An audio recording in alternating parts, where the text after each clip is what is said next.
Now let's think about how we can apply the concept of refrigeration or heat pump to a specific thermodynamic cycle. So in order to discuss this concept, then now let's start reminding ourselves of the vapor power cycle. And I hope that you are very familiar with the vapor power cycle by now, which is basically the Rankine cycle. Okay, so in order to the generating power using a kind of vapor or steam, we have four components starting from pump and boiler and turbine and a condenser. Okay, and we can draw the TS diagram as you see on the left-hand side. So now the question is, can we really reverse the cycle like that? Okay, so that is our main motivation. Can you really reverse that cycle? And answer is, well, maybe, right? But in order to reverse this cycle, all components should be replaced by totally opposite role component. So in the position of a condenser, we should have evaporator. So by having an evaporator, we can observe certain heat from the outside. And now instead of a turbine, we have to have a device or component that compresses your working fluid. So this turbine should be changed to the compressor. Okay, then your compression process can move your point from 4 to 3. Then instead of having a boiler, in that case, we need a specific kind of heat exchanger that should reject heat to the outside. So that is another heat rejection process. Okay, so in that case, or we need a condenser. Okay, that should take heat away from the cycle to the environment.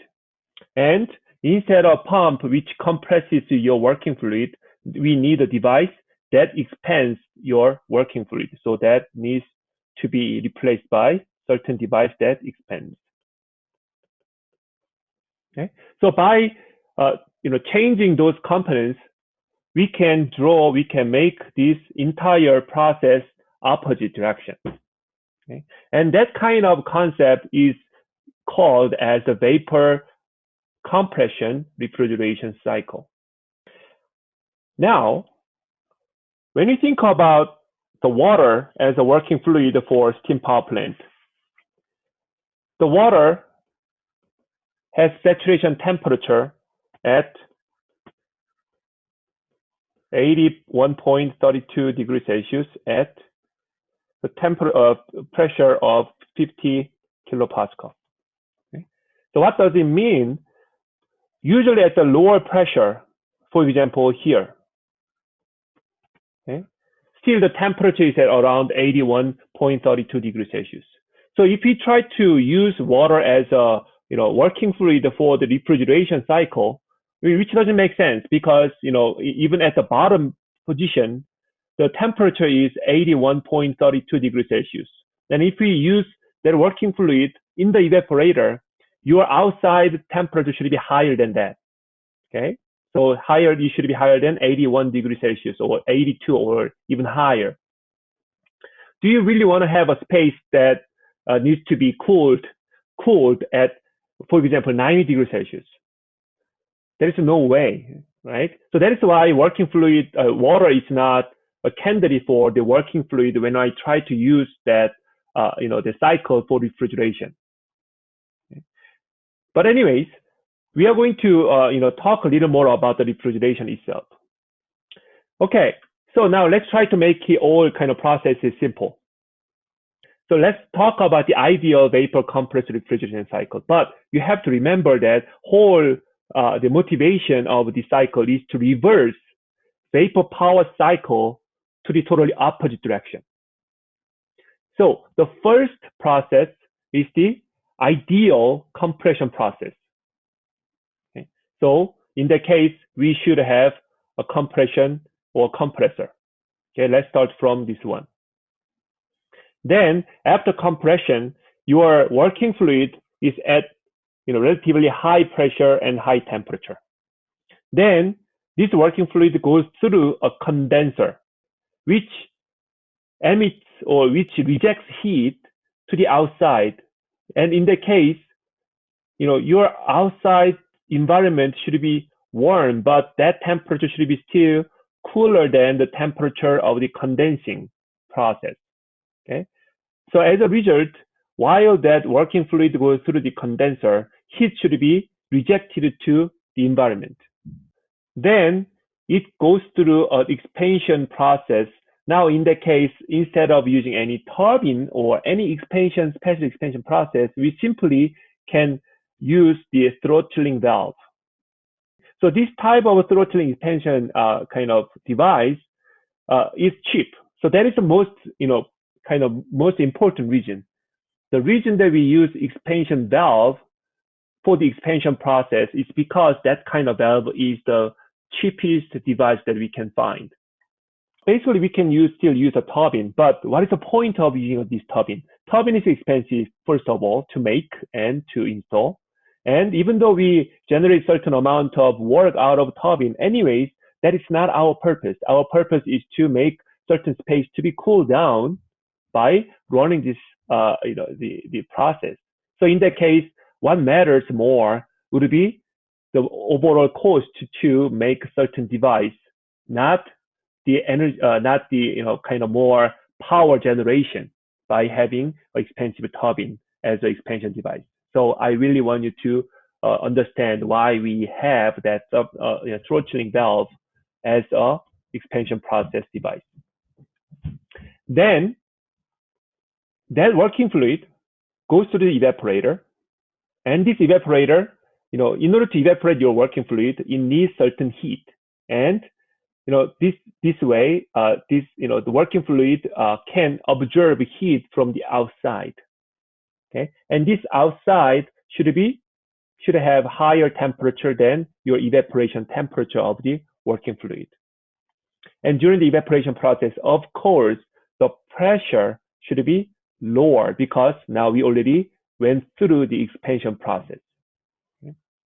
So those are the ideal processes that make the vapor compressed refrigeration cycle. Again, remember that we are trying to reverse the entire process, to the kind of counterclockwise. And there are another assumptions that we can make to make an ideal refrigeration cycle. The first assumption is your state 1 is, assumed to be a saturated vapor. Okay, so at 1, we start from the saturated vapor.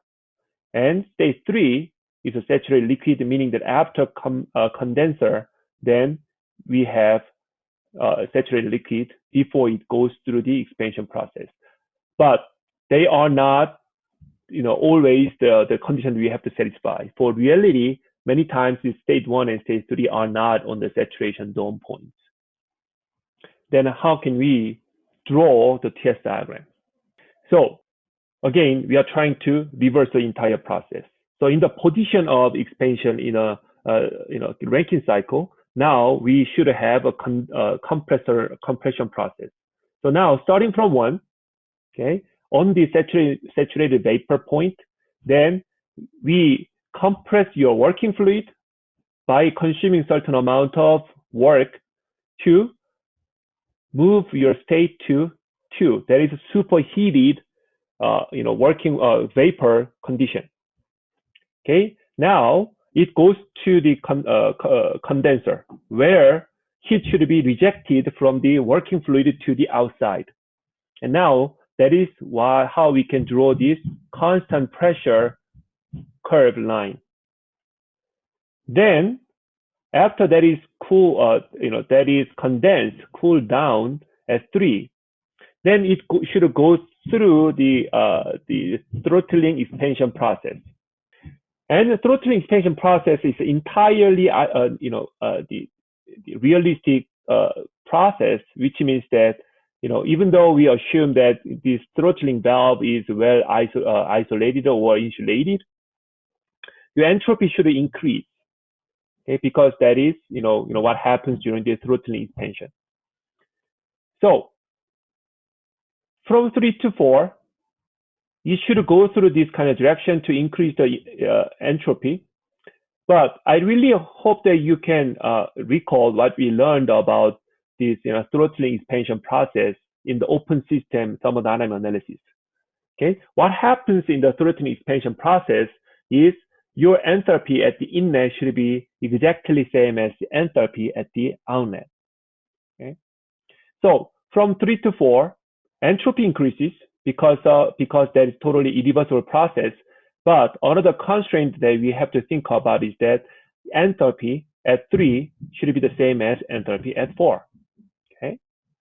Then after the throttling expansion process, it should go to the evaporator. Okay. Now, the role of evaporator is that while the working fluid is flowing through the evaporator, okay, in order to evaporate the working fluid, we need certain heat that is coming from the outside to your working fluid. Okay, with this way, your working fluid can evaporate by getting a heat. In other words, your outside should be cooled down by the amount of heat taken away to evaporate the working fluid. So that is what happens during this evaporation process. And when it gets to 0.1, that it goes back to the compressor and so on. So in the case, from 4 to 1, there should be certain heat transfer into the cycle, or in other words, there should be certain heat taken away from the space that we need to cool down. From 1 to 2, this compressor needs certain work, right? So that there should be certain work in. Then from 2 to 3, that is a heat rejection process. So there should be certain heat out from that component. And about 3 to 4, because we have the same enthalpy between 3 and 4, there should be no work. So there's entirely no work, expansion process. Now, from this understanding of TS diagram, now if we apply the thermodynamic analysis, first law of thermodynamics for the entire cycle, okay, we can make the balance between W in, QH, and QL. So by looking at those arrow direction, what you know is QH is same as W in plus QL, right?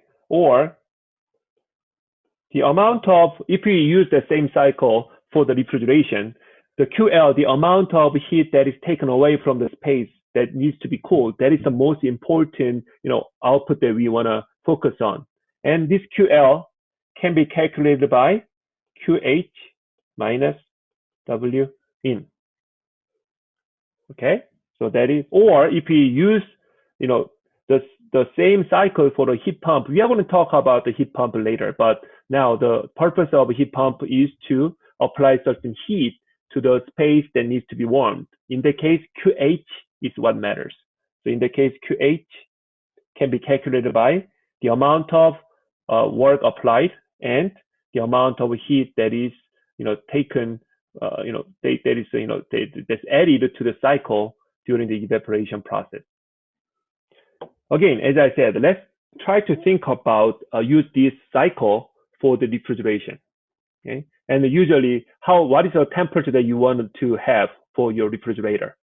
Is that obviously we cannot use water as we discussed earlier because the saturation temperature of water at, for example, low pressure at 50 kilopascal, here that is temperature at around 81 degrees Celsius, right? And in order to, transfer heat from the outside to the working fluid, the outside temperature should be warmer than the evaporation temperature, in the case saturation temperature. So if we use the water as a working fluid, your space should be higher than 81 degrees Celsius. That even we cannot call that as refrigeration or to be cooled down. So the point here is that in order to run this cycle to make a certain space to be cooled as you want, your evaporation temperature at lower pressure of the working fluid should be low enough. How low? It depends on how much you want to cool down the space. So if you want to use, if you want to use that cycle for the freezer or refrigerator, then let's say the refrigerator. So now you want the space inside your refrigerator to be at around 4 degrees Celsius. Okay. So what it means is that your evaporation temperature should be lower than 4 degrees Celsius at that saturation at that lower pressure. Okay. So now the question is that, how can we find that candidate material that would satisfy that low temperature in terms of saturation temperature at low pressure? So people have worked a lot about those kind of to find out materials, and these days we are using R134A. You can take a look at the table A-12. So that is a saturated liquid vapor mixture table of the refrigerant R34A. And if you look at the saturation temperature as a function of pressure, then for like around 60 kilopascal, your saturation temperature is minus 36.95 degrees. Or even at the room kind of atmospheric pressure at around 100 kilopascal, still the saturation temperature is pretty low at minus 26.37 degrees Celsius. So yes, this type of material is a very good material that makes the temperature really, really cold at relatively low pressure. And if we try to evaporate that refrigerant, okay, so your space can be cooled, almost to those kind of temperature, even though the space temperature should be still higher than the evaporation temperature of the refrigerant, as you see in the saturation temperature values.